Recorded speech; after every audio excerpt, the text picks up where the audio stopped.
You're listening to Where You Live with Gene and Tony. Welcome back to Where You Live. We're broadcasting live from the Concierge Landscape Studio.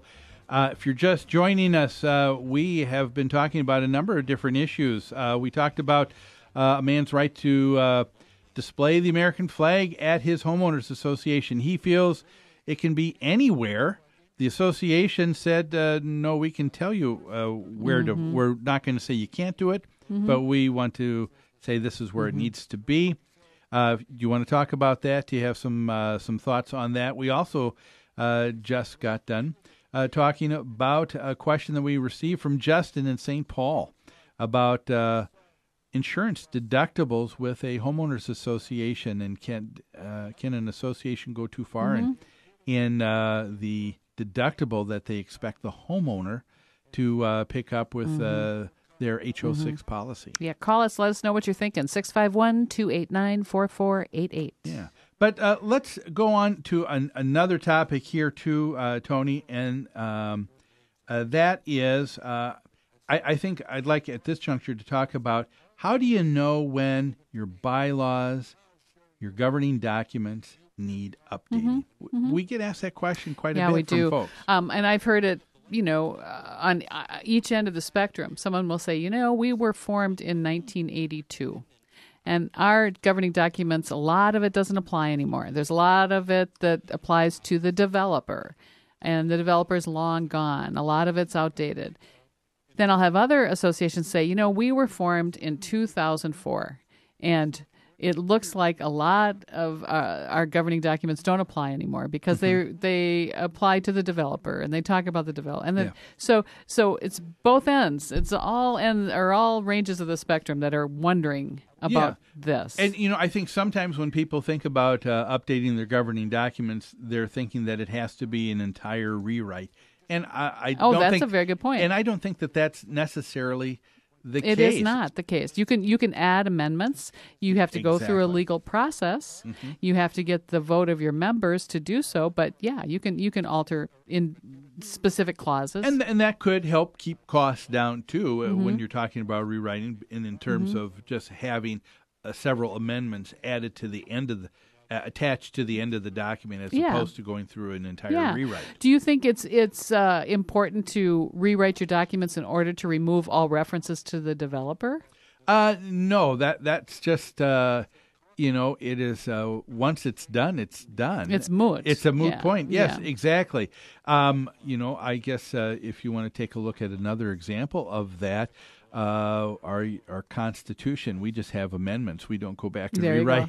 There you go. And rewrite some of the things. Yeah. We've just clarified or reestablished something else as an amendment to that. But everything else stays. So what are some of the reasons to amend your documents? Okay, well, the first one that comes to my mind is that sometimes the governing documents will specify a specific date and time for the board or for the annual meeting of homeowners to convene. Oh, man. Isn't that a pain? It'll be the first Thursday of every September. October. That's right. Moving here for, And that's such a pain because inevitably there comes the year when the first Thursday is a holiday, or the first Thursday nobody on the board can make it that day, and they have no flexibility. And sometimes people are afraid. I mean, ultimately, of all of the things to.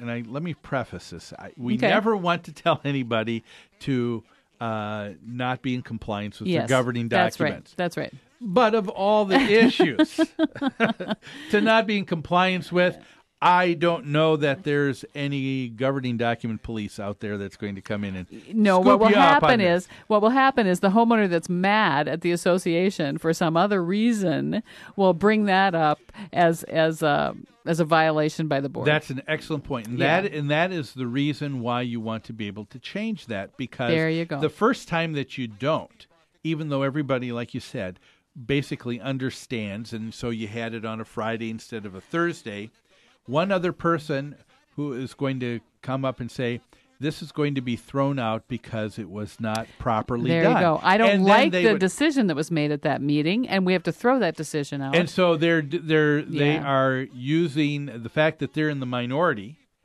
does not matter. Yeah. It is. They are just in my. I guess in my estimation, all they're doing is prolonging it. Because guess what? The next time that annual meeting does come around, people are going to vote the same way. That's right. And you'll still be up. But and that's I think one that's reason. a good point. And another thing that documents will sometimes say is that the board has to meet once a month. Maybe your association doesn't need that many meetings of the board. Maybe you're well established, well operated. Maybe you're only 20 units. Yeah. You don't have to meet every month. How freeing is it to be able to I'm thinking of a number of our clients who we've, after meeting with them all the time, have been able to finally say, you know what? There's no reason why we need to meet every month. Yes. We don't. Yeah, I know the board. We don't. Woohoo! They feel like they got more of their life back. I don't want to sound condescending, but when you said that, I thought their little eyes light up, and they say we don't have to be here every month. Oh yeah. Because people give of their time as volunteers. Oh man, yeah. So the last thing they need is just another meeting. Yeah. So that would be one. What would be another one, Tony? Some older governing documents will specifically state term lengths for the boards, and sometimes they're not reasonable. Most recent documents we see will state a 2-year term for board members. That seems to be pretty reasonable, but some older documents might say 1 year, or they might say longer than that. And 1 year doesn't seem reasonable to me because you're just catching on to how things operate after a year. We had an association that we picked up in 2006 where that was the very case. Oh, really? Every year they had to have a new election. The problem with that is it's not that you want to try and keep the same people in there for years and years, but the other thing that I think is wrong with that is that it gives nobody else that becomes new on the board any context or history of what's gone on before. I see. I like that. One of the reasons why I would think you'd want to change this, if this is in your governing documents, is because if you have 2 or 3 year terms and they're staggered, you're going to always have a couple of people who are on the board, who've been there a couple of years, who are going to help someone who's new. There you go. Be able to get to feeling more comfortable. Acclimated, and that's right. Exactly. And I hadn't thought of that. 1 year terms mean the entire board has to be reelected every year. Yeah. That's not reasonable. Yes.